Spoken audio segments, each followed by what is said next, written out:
Hey, what's good, comic fans? This is Confire Comics, and we here, so let's talk about The Flash Season 2, Episode 3. I'm Confire Rich. And I'm Confire Nate, and there's a lot of drama going on. Richie, what did you think about this episode? It really wasn't as bad as I thought when it was starting out. At first, I was bored that they're bringing back Captain Cold, right? I'm like, God, how many times are they going to bring this guy back? We keep seeing him. He's kind of a boring villain to me. He doesn't even have any abilities other than being smart. He just has a gun that he stole. Well, with that being said, I'm glad that they're bringing another side to him out. Like you saw, there were moments where he cared. Like he was trying to find a way to break into this building without hurting people and just use his brain. And he was upset that his dad blew that dude's head up, which we find out later why he was so concerned about that dude's head exploding, which I thought was pretty hardcore. But, what it was is like they introduced you to his dad. It's obvious his dad was a bad dad. He abused him and his sister. He got put in a situation where the only real person he cares about is his sister. His dad threatened his sister. I mean, Dad of the Month award, not going to that guy. Nope. He did all this stuff. You got to see a different side that Captain Cold is not a dark villain. You know what I'm saying? Like he's a petty criminal who down inside does have a code, and they mentioned that he does have a code he lives by. And him and Barry. He kind of owed Barry a favor. They worked it out in the end. He's in prison, but I think ultimately what this was setting up is for the Legends, DC Legends of Tomorrow. We already know the few characters that are going to be the main, and we know that he's going to be in it. In the comics, he has kind of an anti-hero role. He kind of shows up at times, so it's good to... I mean, this pretty much was just laying the groundwork for that. I think that's all it was. Well, that makes sense, because earlier on in the episode, when he did blow that dude's head up, and you kind of see that other side of him, I asked myself, are they trying to turn this guy into an anti-hero? Because they're showing this caring side, and, he is working with the Flash and stuff like that, and it kind of makes you like him. It's kind of like, hey, this character is kind of interesting now. So that's cool that he's going to show up in another show, and they're building him up. So I do like that. It keeps it interesting, because I was like, dude, it's going to get stale if they keep doing that. Well, we've got Captain Cold.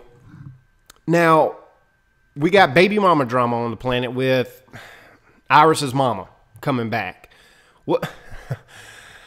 How'd you feel about baby mama drama? I could care less. I mean, I think I've said it before. I don't care. It's not interesting to me. It feels like just stuff they're putting in to fill up time. I mean, Joe lied to her, told her that the mom died. In reality, she was a druggie. Seems like a reasonable explanation. She shows back up, wants back in Iris's life. This is the kind of drama that you don't want to see. I mean, it might be okay on like Ricky Lake or something like that, but I don't want to see this.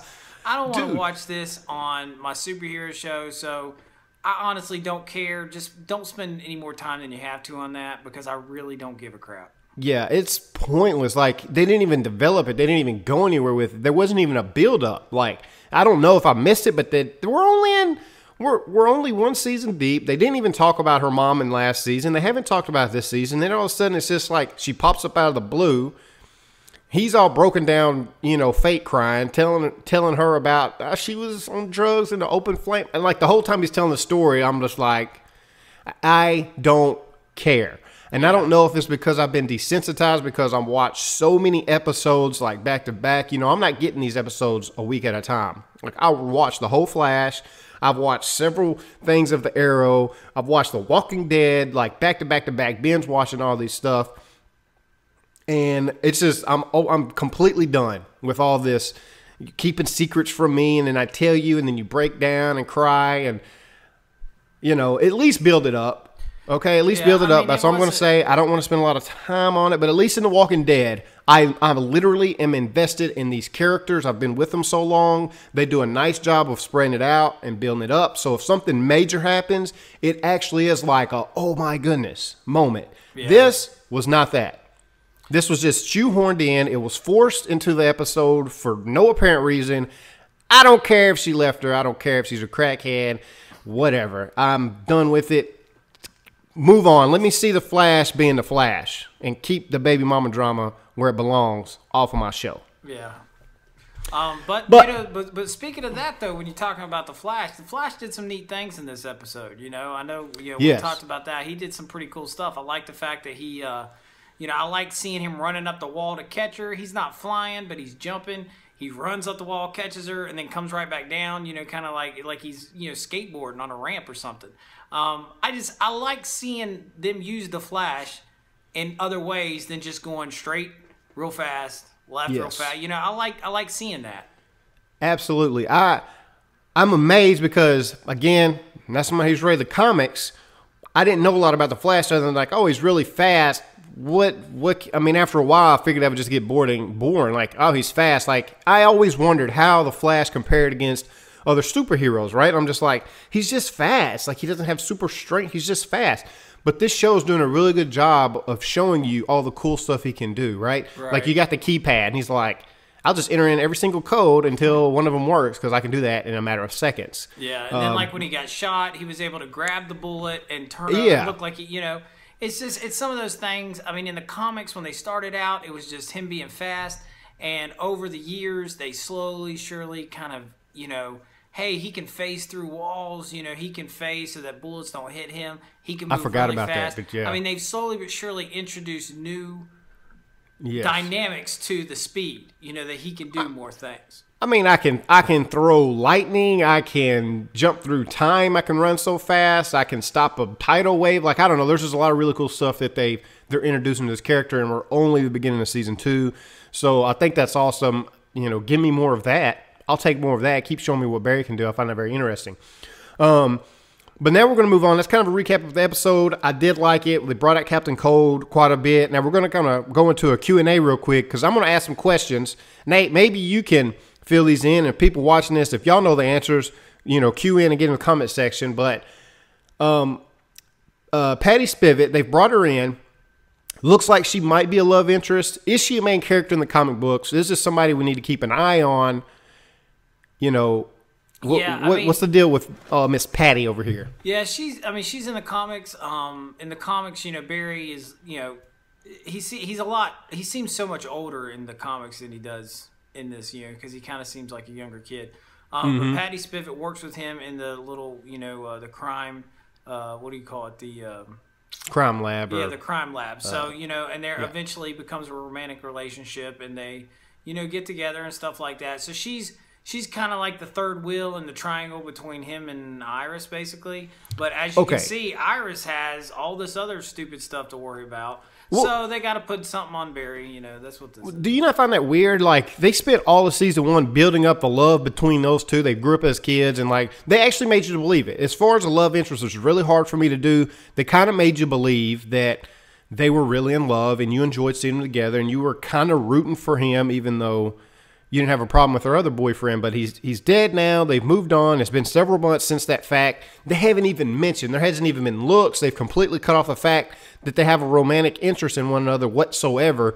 And now Patty comes in, and you like her, right? Like, I would be fine with Barry dating her, and you kind of like that. So what's up with Iris? Is that done, or is this a back and forth thing that we're going to have to deal with? Back up again. I get the feeling like they're trying They're trying to get across that both of them have so much going on that isn't something they're worried about right now. Like, that's the vibe. They're not worried about that right now. So they literally are pushing Barry in one direction with Patty, and they're pushing Iris in a whole nother direction with her whole mom situation. So, I mean, wonderful. Drama. Yeah. That's what that's what people like, I guess. I don't know. I just like the comic stuff. Anyway, I can't wait, Nate. I can't wait to see the love triangle duo fight about, I love you, but I like whatever. Yeah, I ain't even going into it right now. What's happening to Professor Stein? All right, he keeps passing out. Not sure what's going on. Passed out in the last episode, and all of a sudden he turns into Firestorm, and then turns into Cold Storm? What the crap is that? What are you, blue? What is that? I'm thinking what's going on here. I mean, I had mentioned this a long time ago that Professor Stein, they're the two people that make up Firestorm is Jason Roche and now my mind just went blank. The guy that apparently died, that died in the in the episode. So them two will eventually. Dr. Stein will not. Dr. Stein will go away, and it'll be Jason and the other guy whose my name is slipping my mind. If you watch the preview for next episode, you see that Jason is back, and they're trying to work something out, trying to figure out if him and Stein can become Firestorm. Again, this is just, I think, a slow progress of them building up to the eventual Firestorm, which will be Jason and the other guy. That's what they're working towards. So okay, that's what I'm getting right now. I mean, I'm sure they're going to have a little bit more to it, but that's what I'm thinking is going on. Okay, well that's cool because Firestorm was probably one of my favorites that they had in this, and when they showed that, I was glad, and they bring back however they're going to introduce it back. So I think that's really cool. Okay, Professor Wells. They ended last episode with showing him, and I was waiting this episode to kind of find out. I was like, oh, this is interesting. What's going on with this? Instead, they gave me baby mama drama, and now that we're at the end, they bring him back again. So what's up with Professor Wells? What's he doing back on this Earth, back in this, I was going to say timeline, but back in this dimension? I don't know. I think they're my feeling is they're wanting you to think that he is this Zoom, Professor Zoom. Okay, that's what they're trying to make you believe. I don't think that's really the case. I have a feeling there's something a little bit more complicated involved there. How this alternate reality version of Wells will be, we don't know. I guess that's going to be kind of I'm not sure how they're going to take it. I don't want to throw out a bunch of comic knowledge based on what I know so far. Okay. So I'm going to assume that the whole point is for you to assume that he is this Dr. Zoom or Zoom of Jay Garrick's Earth 2. And I don't think that's the case. I think that's too obvious. If it is, I'm just going to be I don't feel like it is. Because remember, in this world, he wasn't, the only reason why he was a Zoom was because the dude stole Dr. Wells' body, basically, and turned him into that. But he wasn't originally supposed to be that. So this might be the original Dr. Wells. Yeah, he might be interesting. He might be a great guy. He actually might be a good guy. He did start labs like he was originally intended. He studies metahumans. So if you caught that from the last one, he studies metahumans. Do you think that might play a role in Jay Garrick still being over here and meeting Dr. Wells? And do you think Dr. Wells and Jay Garrick are from the same world, or do you think this is a third one? You think this is a third Earth? I don't know, man. There's plenty of them out there to go around. So there's, they haven't really said for sure that this portal is just between Earth 1 and Earth 2. Okay. That's what you assume, I guess. But I mean, it could be a different one. They haven't really laid it out there. So if it was from a third world and he studies metahumans, and then you have Jay Garrick who realizes this, and he's like, hey, I can help you become the Flash. You know what I'm saying? Like, obviously, Barry's going to have trust issues, so I'm going to have to deal with him moping around and crying in the background about you're an evil person. But anyway, we'll get into that in later episodes, I'm sure. But guys, that was our review of The Flash. It was actually entertaining. I enjoyed it because they're developing some of the characters anyway, with, in this case, Captain Cold. Let us know what you think. Did you like the question and answers? What's your opinions, man? Do you think Dr. Wells is a good guy or a bad guy in this one? And is Jay Garrick going to get his powers back? That's all we got, man. Hey, get down here, subscribe. There's going to be a link right underneath here to click, and so you don't miss any more of these nice little talks that we got going on. Until next time, man. We out. See ya.